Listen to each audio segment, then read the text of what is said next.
नमस्कार दोस्तों, कालजयी तृतीया में आप सभी का स्वागत है। आज मैं लेकर आई हूँ आर.के. नारायण द्वारा लिखित कहानी कुल्हाड़ी, जो मालगुडी की कहानियाँ में संकलित है। इसका हिंदी अनुवाद किया है महेंद्र कुलश्रेष्ठ ने। आइए सुनते हैं। गांव में कभी एक ज्योतिषी आया था और भविष्यवाणी कर गया था कि वेलन एक 3 मंजिले मकान में रहेगा, जिसके चारों ओर बड़ा बाग भी होगा। यह सुनकर कोयल गांव वाले वेलन का मजाक उड़ाने लगे, क्योंकि वही गांव का सबसे बेचारा और गरीब आदमी था। उसके पिता के पास जो थोड़ी बहुत ज़मीन जायदाद थी, वह उसने गिरवी रखती थी, और अब उसका पूरा परिवार दूसरों की ज़मीनों पर बहुत थोड़े पैसों पर काम करने लगा था। वेलन को ज़रूर 3 मंजिला घर मिलेगा। वाह, उसका मजाक उड़ाने वाले कहते। लेकिन 30-40 दिन बाद यह ज्योतिषी उन्हें मिलता तो वे उसे बिल्कुल सच भविष्यवाणी करने के लिए ज़रूर शाबाशी देते। मालगुडी कस्बे के एक सिरे पर बने महलनुमा कुमार बाग का वह अकेला निवासी हो गया था। वेलन जब 18 वर्ष का हुआ, उसने घर छोड़ दिया। उसके बाप ने दोपहर का खाना देर से लाने के लिए एक दिन उसे चाटा मारा। तब बहुत से लोग आसपास खड़े थे। वेलन ने खाने की टोकरी ज़मीन पर रखी, एक क्षण घूर कर बाप की ओर देखा और लौट पड़ा। घर न जाकर वह सड़क पर ही चलता रहा।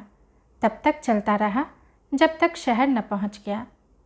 2 दिन वह भूखा प्यासा रहा, भीख मांग कर खाता रहा, और मालगुडी पहुंचकर बहुत ठोकरें खाने के बाद एक बूढ़े के साथ बाग लगाने में उसकी मदद करने के लिए उसके साथ रहने लगा। बाग अभी बूढ़े के दिमाग में ही था, ज़मीन पर नहीं उतरा था। ज़मीन ज़रूर कई एकड़ में फैली थी और कांटेदार पेड़ पौधों से भरी थी। वेलन का मुख्य काम यही था कि एक एक करके इन पेड़ पौधों की सफाई करे। कड़ी धूप में हर रोज़ वह हाथ से इनको साफ़ किया करता था।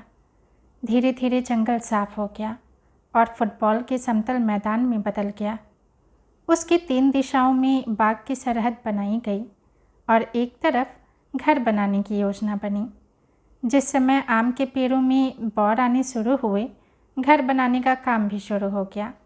फिर जिस समय नीम के पेड़ों में कुछ दूर तक किल्ले फूटने लगे, तब मकान की दीवारें भी उठनी शुरू हो गई।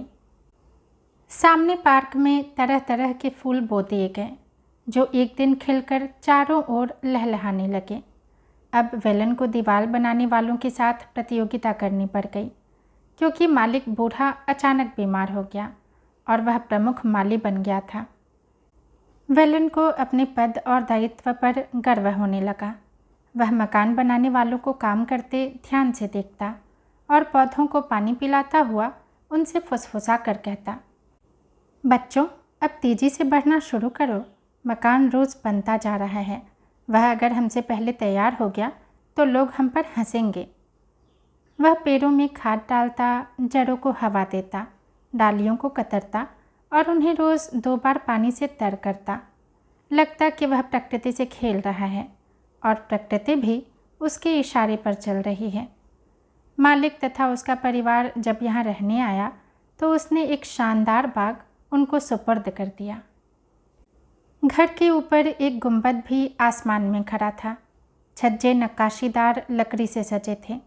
चिकने गोल खंभे, बड़े बरामदे, संगमरमर के चौकोर धारियों में लगे फर्श, बड़े बड़े एक के पीछे दूसरे फैले हॉल, सब मिलाकर भवन इतना शानदार होकर निखर आया था कि वेलन स्वयं से प्रश्न करता, क्या कोई जीवित प्राणी इसमें रह सकता है?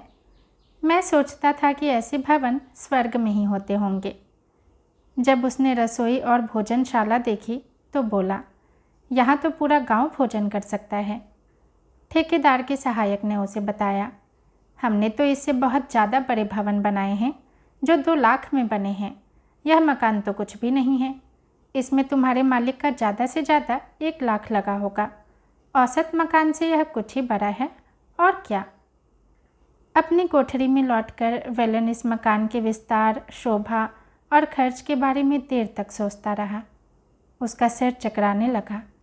फिर वह नीम के उग रहे पौधे के पास गया और उसे पकड़कर कहने लगा, तेजी से बढ़ो छोटे मियाँ, कम से कम मेरी ऊंचाई तक तो पहुँचो। मैं तुम्हें अपनी अंगुलियों से पकड़कर हिला सकता हूँ। उगो, बढ़ो, मोटे हो जाओ। तना इतना चौड़ा करो कि 2 जोड़ी हाथ उसे घेर न सके। ऊपर उठो, फैलो, इस महल के साथ खड़े होने योग्य विशाल बनो, नहीं तो मैं तुम्हारी जड़ उखाड़ कर फेंक दूंगा।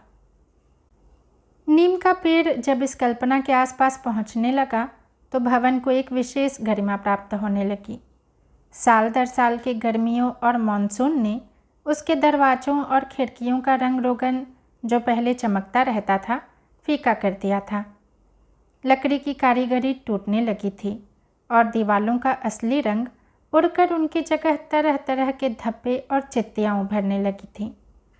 भवन की शोभा कम हो गई थी और अब यह ज़्यादा मानवीय लगने लगा था।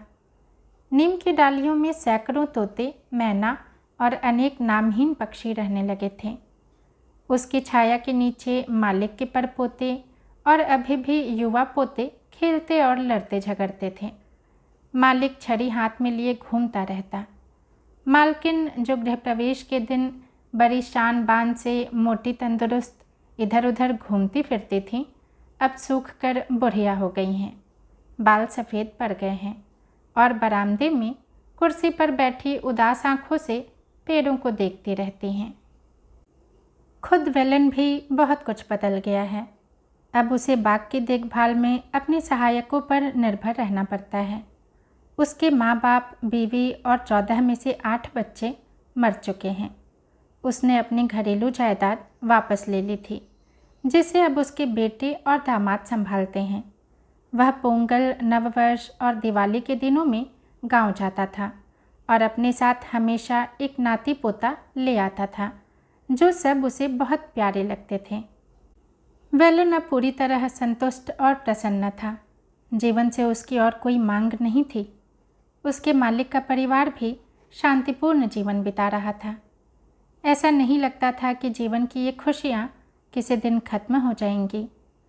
लेकिन तभी मौत ने दस्तक दी। वह कोने में आकर खड़ी हो गई। नौकरों की कोठरियों से माली को अपनी झोपड़ी में खबर मिली कि मालिक बहुत बीमार हैं और उन्हें ऊपर के कमरे से, जिसे बड़े शानदार ढंग से सजाया गया था, नीचे के कमरे में ले आया गया है।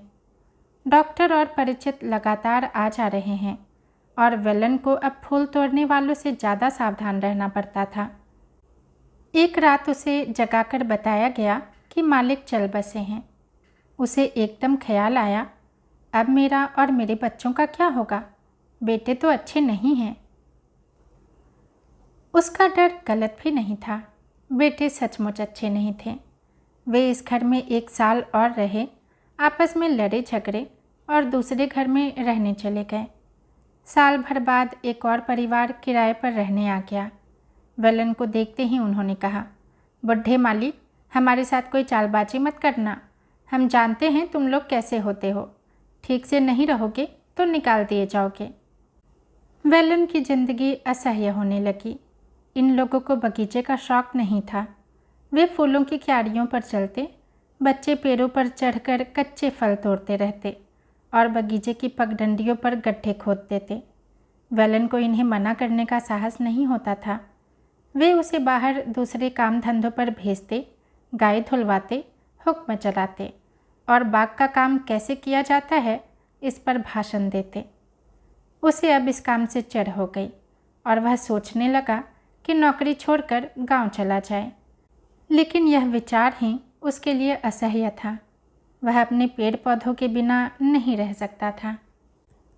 लेकिन भाग्य ने उसका साथ दिया। किराएदार चले गए। घर कई वर्षों तक खाली पड़ा रहा। उसमें ताला लगा दिया गया था। कभी कभी मालिक का कोई बेटा आता और बाग में घूम घाम कर चला जाता। फिर उनका आना भी बंद हो गया।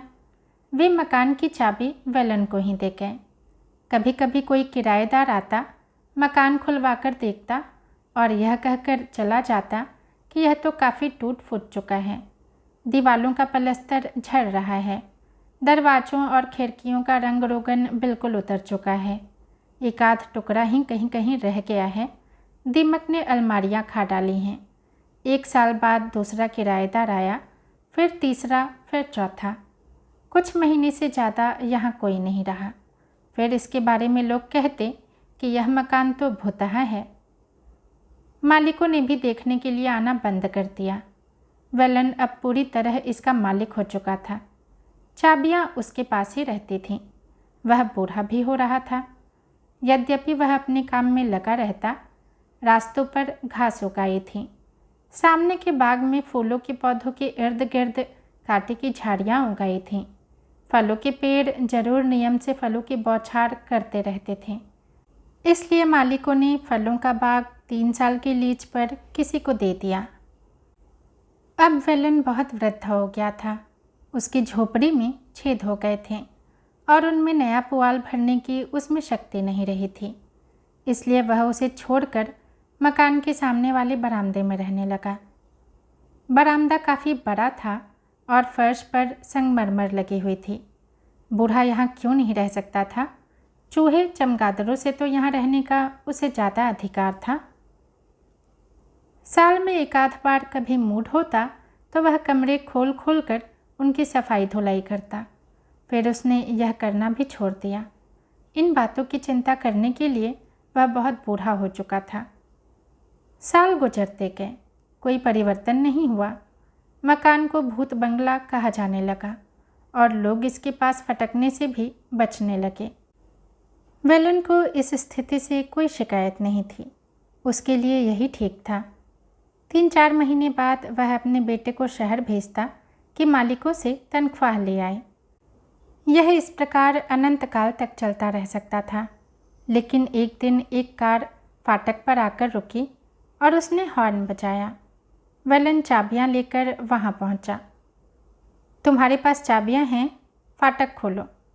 कार के भीतर से किसी का हुक्म आया। बगल में एक छोटा दरवाज़ा है, वेलन ने धीरे से कहा। फाटक खोलो कार के लिए। वेलन भीतर से एक फावड़ा उठाकर लाया और फाटक के आगे पीछे जमी घास फूस और मिट्टी को साफ करने लगा। फिर जंग लगा दरवाज़ा खड़ खड़ करता धीरे धीरे खुलने लगा। उन्होंने सब दरवाजे और खिड़कियां खोल दिए और हर हिस्से का बारीकी से मुआयना करके कहने लगे, तुमने देखा गुंबद में भी दरारें आ गई हैं, दीवारें तो चटक ही चुकी हैं और कोई उपाय नहीं है।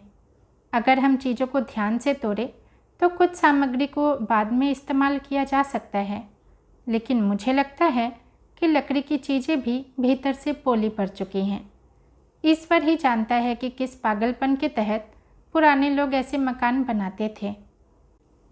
फिर उन्होंने बगीचे का दौरा किया और कहा, इस जंगल की तो हर चीज़ साफ करनी होगी, यहाँ कुछ नहीं रहना चाहिए। एक लंबे चौड़े आदमी ने वेलन की ओर देखकर कहा, तुम यहाँ के माली लगते हो, हमें बाग की कोई ज़रूरत नहीं है। बाउंड्री पर 4-6 पेड़ों को छोड़कर बाकी सब पेड़ काटने होंगे, जरा भी जगह बेकार नहीं करनी है। और यह फूलों का बगीचा ठीक है, पर यह पुराने ढंग का है और इसके अलावा सामने का हिस्सा तो बिल्कुल बेकार नहीं किया जा सकता। 1 हफ्ते बाद पुराने मालिक का एक बेटा आया और वेलन से बोला, तुम्हें अब गांव वापस जाना होगा। हमने एक कंपनी को घर बेच दिया है, उन्हें बगीचे की ज़रूरत नहीं है। वे फलों के पेड़ भी काट रहे हैं। लीज वाले को वे उसका भुगतान कर देंगे। वे बगीचा और इमारत दोनों खत्म कर देंगे। इस ज़मीन पर वे छोटे छोटे बहुत से मकान बनाएंगे। घास के एक पत्ते के लिए भी जगह नहीं छोड़ेंगे। अब यहाँ ज़बरदस्त काम धाम शुरू हो गया। बहुत से लोग आने जाने लगे और वेलन अपनी झोपड़ी में रहने चला गया। जब थक जाता तो लेट कर सो जाता। बाकी समय बाग में टहलकर अपने लगाए पेड़ पौधों को देखता रहता। उसे 15 दिन का समय दिया गया था। अब हर क्षण उसे कीमती महसूस होता और वह इन पौधों के साथ आखिरी सेकंड तक बना रहता। लेकिन नोटिस दिए जाने के 2 दिन बाद एक दोपहर जब वह झोपड़ी में पड़ा ऊँघ रहा था, अचानक कुल्हाड़ी की आवाज़ सुनकर जाग उठा। उसके कानों में किसी बहुत सख्त चीज़ पर पड़ती कुल्हाड़ी की खट खट सुनाई देने लगी। वह उठा और बाहर दौड़ा। देखा कि 4 आदमी नीम के चौड़े तने पर कुल्हाड़ियों से चोट कर रहे हैं। रुको, इसे मत काटो, वह जोर से चीखा और डंडा उठाकर काटने वालों को मारने दौड़ा। उन्होंने आसानी से सामने का वार बचा लिया और पूछने लगे, लेकिन बात क्या है? वेलन रोकर कहने लगा, यह मेरा बेटा है, मैंने इसे बोया था, मैं इसे बहुत प्यार करता हूँ, इसे मत काटो। लेकिन यह तो कंपनी का हुक्म है, इसमें हम क्या कर सकते हैं? हम बात नहीं मानेंगे तो हमें निकाल दिया जाएगा और दूसरे लोग आकर इसे काटेंगे। वेलन कुछ देर सोचता रहा, फिर बोला, तुम मेरे लिए इतना तो कर सकते हो, मुझे थोड़ा सा वक्त दे दो, मैं अपना सामान बांधकर यहाँ से चला जाऊँगा, उसके बाद जो चाहो करना। मजदूरों ने कुल्हाड़ियाँ रख दी और बैठ गए। वेलन पोटली बांधकर बाहर आया और बोला, तुमने इस बूढ़े पर बड़ी कृपा की है। फिर नीम को देखकर आंसू पोंछा और कहा, भाई, जब तक मैं बहुत दूर न निकल जाऊं, तब तक मत काटना। मजदूर बैठे रहे और बूढ़े को जाते देखते रहे। करीब आधे घंटे बाद काफ़ी दूर से उसकी बहुत धीमी आवाज़ सुनाई दी, अभी मत काटो, अभी मुझे सुनाई दे रहा है, मैं जरा और दूर निकल जाऊं। दोस्तों, कहानी यहीं समाप्त होती है। यदि पसंद आई हो तो लाइक करें, कमेंट करें और चैनल को सब्सक्राइब भी ज़रूर करें। धन्यवाद।